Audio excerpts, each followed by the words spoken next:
مبارک ستا وای رونو مبارک دیتا وای چه یو شی لگوی او خیر پکی دیر لکه قرآن شریف کے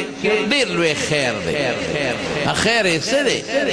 یو دا چه پا یو حرف لسنے کے در تملاوی تا چه وی الحمدو دا 15 حرفون دی نو 50 نے کے دیو گٹل چه تا یوزل اوے بسم اللہ الرحمن الرحیم دا نور لس حرف دی 190 نے کے دیو گٹل دا گورم معمولی سیز دے او ثواب پکے دیر زیاد بلکہ پا بعض صورتونو کی خودیر غٹے غٹے فیدے دی لکہ حضور پاک فرمائے من قرأ یاسین فی صدر النہار قدیت حوائجو چھ سہر وقتی چاہ سورہ یاسین شریف قلس اللہ بردتو الحاجتو نا پورا کی او بل حدیث کے رازی کہ چاہ سورہ یاسین شریف یو دل اولستا اللہ بدل دا قرآن شریف دل سو ختمون ثواب ورکی بل دے رازی کہ چاہ آیت الکرسی اولستلا اوہو کہ دا منزن پس سک آیت کرسی لولی رونو دا لولے نو حضور پاک فرمائی کہ ساتیو خیجنیق بجنت تا دے بل دے رازی کہ چاہ ما خام ما سخطن سورت واقعہ لستلا اللہ با دبان دے فقر و فاقہ لگن راوان یو واقع برتا ذکر کم دا حضور پاک صحابو پا یو لارتی ریدل یو گودر راغی دا گودر پا غاڑا یو قومو التردوی شپرالا عموماً عربو کی اوبا نوے نو چه کم زی با دا اوبو چینیو یا گودر باو نو خلقو بالتا دان لکورونا جوڑ کریو دا دی گودر پا غاڑا دی صحابو شپرالا اوڑایو غختم المستیا سوکراشی او اوگینو دی خلقو تاوئی علکا منگ ملمانیو دا منگ غمو کے خواہ خلق نوالای ڈوڑای والا ورنک دے صحابو اوگش پتے رکلا نو اللہ خوم لوی ذات تے پا دے کلی کی چکم مشرو اما روچی چی دی والا منڈے ترنے والے او سڑے نخکے دے دمار علاج حاکیم ڈاکٹر سرنی چاوی یاره یو کارو که وی دی گودر بانده چه دا کم ملمانه را غلی دی پا ظاهر که لخ خلق کاری دی لورزو که دوی سر سوک دمگری وی نو دی صحابه و لرالل وی حل فیکم من راق تاسو که سوک دمگرشتا وی ولی وی ان سیدنا لدغا سیدنا دلغا زمونگ دا قوم مشر ماریا لرم چی چلے او سعینا به له بكل شيء هر قسم من دے ترمو والے ولا ينفعه شيء سفیدہ وتنرس حضرت ابو سعید خدری رضی اللہ عنہ مشر صحابہ اغوی آو مال دم رازی زبی دم کم اللہ بے جوڑ کی والا شابا بزر راشا سڑیرا نمری کہ دم پہ واچے اغوی پا قلار کینے اس خویلا دا پا کی زدتا ویم گوری خواہ اس خویلا ما تا خدای گیر کرے دا شوم پڑک بچو حدیث کی گوری دا شوم پڑک بچو ٹکی نشتا دا ما دا دی سیاق سباق نمعلومت شوم پڑک بچو بیگام دا ندوڑے غوختا دا حدیث کی دا سی دا بخاری حدیث فلم تزیفونا ولم تقرونا منگ لم دوڑے میل مستیارا نکلا اس خیراتی دمونا گوارے دمون بخو اجرت برا کوئے دا دم یو علاج دے پہ علاج خلق پیسے لی ہوموپیتی ڈاکٹر دا علاجو کی پیسے لی دا بل ڈاکٹر دا علاجو کی پیسے لی حکیم در علاجو کی دا دارو جدا پیسے اخلی اغفلی پکی جدا اخلی ولی دکانے کردے دے ناستے او دا غی اخفل عمل دا نو پا علاج پیسے غشتل دا جائز دی سپکی نشتا کاغا مادی دارو در کئی که دم در باندے چی ویسا غوانے اجرت کی ویسا لویخ گڑ چیلے برا کوئے دم باچوم اللہ بدا مریض جوڑای سلویخ گڑے چیلے منے کنا منے تاسو رتا پوز شوق سروائے منے کنا حضور پاک بخپل دمنا چولے زوی او نسی او حضرت حسن او حسین ځان ته رانږدې کړل وی بچی راشه چې دم د باندې واچوم اعیذکما بکلمات الله التامه من شر كل شيء وهامه وعين لامه وی بچی په دې دم به ابراهیم علیه السلام خپل زامن اسماعیل او اسحاق دمو او چې کله به صحابي نه جوړه شو په بخاري شریف کې راځي نو خپل لاړې مبارکې به یې داسې راوانغشتې او د مدینې په ځمکه به یې کش ورکو او د مریض په تندي به یې کش ورکو بسم الله تربة أرضنا بريقة بعضنا ليشفى سقيمنا بإذن ربنا خور د مدینه لاړه زما او د مریض په تندي را کاږم خدا یو ټکی پکې دی شفا به څوک ورکوي شوق سره ووایه ډاکټر هم نشي جوړولی د ډاکټر په لاس په دارو کې شفا څوک اچوي دم هم نشي جوړولی دم یو سبب دی ظاهري په دې دم کې د چوړېدو شفا به څوک اچوي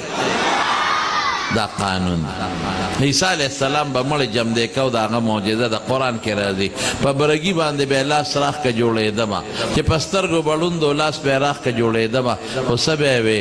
وابرئ الاکمه والابرص واحیي الموتى باذن الله چې دا ټول کارونه کوم خدا د چا په اجازت عقیده به دا لرئ دا به نه وی چې د دم جوړ کړم ډاکټر جوړ کړم حکیم جوړ کړم والله چې خدای فیصله نه کړې که دې څوک هم جوړ کړي وایي یمسسک الله بدر فلا کاشف له الا هو ضرر الله رسی جوړول هغه کوي ویردک بخیر چې الله درته خیر رسول غواړي فلا راد لفضله د خدای خیر څوک نشي بندولی عقیده به دی وایي نو دا خو ډېرې پیسې دي نو تاسو بېګا ډوډۍ نه ده راکړې او شکرانه هلکه ردم شکرانه منه که نه منه دا شکرانه شوه تاسو څومره ورکوئ ملا صاحب له ماشوم راولي استاد جي دا دم کا 50 ماشومان په دم کې اخره کې ولا 15 روپۍ ورکړي او بیا بل چل کوي بلا چې ماشوم په دم کې استاد جي وي خدای دې وبخا نو چې دا دوا ستا قبليږي او ماته کینو دې بچی ته دې وکړه دې مال سره راوسته استاد جی خدای را سره ډېر خو که استاد جی خدای تا د بیمارو نه وساتي یا د خدای بندانو چې ته دومره مستجاب الدعوات یې نو خدای په دې ماشوم باندې کور واچوه مال یې سره راولې حضرت ابو سعید خدری رضی الله عنه راغی او دم یې پې واچو او سی پی لستل سورت فاتحه صرف سورت فاتحه او حدیث کې راځي خوله کې به یې لاړه جمع کولې په هغه مریض یې څوکلې خدای جوړ کړه او سالویخ گڑی چیلے تے پا مخ اکلی مدینی منورے تے آیاؤں او بیا حضور پاک تے الوے وی سیب وی دا خودیر تا تا سپتاو دا دم دی وی دا اللہ رسول سالویخ گڑی چیلے متروستی دی وی خدی کردی دی ان حق ما خستم علیه اجرا لکتاب الله تا خو څه په ګناه دم نه دی اچولی په ګناه خو دې اجرت نه دی اخیستی په نیکۍ دی اخیستی دی علاج دې کړی دی وی اجعلوا لی معکم بسهم وی مال هم پکې سره کې دا صورت فاتحه شو اوس به تاسو وایئ یاره جي زما خو مور ناجوړه مونځ کو خیر دی یو 15 منټه صبر زما خو مور ناجوړه ده او زه خو په هر وخت صورت فاتحه جوف کوم ما خو جوړه نشو د مارونو دا قاعده واورئ څومره چې روحاني بیماری دي که نه دا څومره چې روحاني دارو دي هغه ګورې مضبوطه عقیده غواړي کلکه عقیده غواړي زمونږ عقیده کمزوره دې سره دا حدیث قدسی دی انا عند ظن عبدی بی بنده چې په ما سینګ ګمان وکړه هغسې وررسېږه نو چې دا دم دی ووی صورت فاتحه دا به یقین وی چې دا خو نبی کریم صلی الله علیه وسلم فرمایلی دی صورت الشفا ورته او دقس صحابو پی دمونا چولی دی او حضور پاکم فرمائی فیه شفاؤن نو دا با یقین ساتے پا اللہ چه اللہ با پا دی دم دا مریض جوڑائی او کدا یقین دی نو بیا با گوری کار نکئی ځکه ما وختي وي چې جوړونکی الله دی. نو زمارونو دا د دې صورتونو فایدې دي. د ټولو نه غټ شي څه شی دی؟ قرآن شریف غټ برکت. که ته کور کې ساتې دام د قرآن شریف ثواب برکت شو، که سینې پورې نسې ثواب، که رومال ته تاوې ثواب، که الماری دې جوړه کړه ثواب. خو چې غټ مقصد دی ګورې دا نه دی. څه شی دی؟ په مقاصدو کې یو مقصد دا دی چې ته تلاوت وکړې. د دې نه غټ مقصد چې یو بچی د قرآن حافظ کې، د دې نه غټ مقصد چې د قرآن په معنا ځان پې کې عمل پې وکړې. اصل د قرآن شریف په حقوقو کې غټ حق د مارونو ګورې دا دی چې مونږ په قرآن شریف عمل وکړو. دا الله پاک مونږ ته یو خط را لېږلی دی د جبریل علیه السلام او د حضور پاک په واسطه. نو چې تا ته پلار خط راولېږي د سعودي عرب نه، نو ته به په هغه خط څه کې؟ رومال کې به ایږدې. دا ټیک ده که رومال دې تو کو الماری کې دې ښیښو، نو د پلار د خط عزت دې وکړو. خو مقصد دا نه دی. نو چې قرآن دې ښکل کړه، رومال دې ته تو کړه، نو عزت دې وله وکړه، الله پې خوشحالېږي. خدای مقصد نه دی. مقصد دا چې د پلار هغه خط وګوره چې دې کې مې پلار څه غوښتي دي. هغه جامې غوښتي دي، سپلی غوښتي دي، پیسې غوښتي دي، پکې څه وایي کله به راځم کله به درځم. او تا د خدای خط ونه کته چې ما نه څه غوښتي دي. نو د قیامت په ورځ به دنه الله د دې تپوس کوي او قرآن بخپله گواهی کوي. الله دې قوم اتخذوني دی زه شاته غورځونې او دی په ما عمل نه دی کړی. بیا به څه کوو؟ ټول چې څومره دوستان دلته را جمع د ټولو نه دا درخواست دی چې یو به د نن نه پس که خیر د قرآن شریف تلاوت کوئ. ښه ټول انشاءالله ووایئ.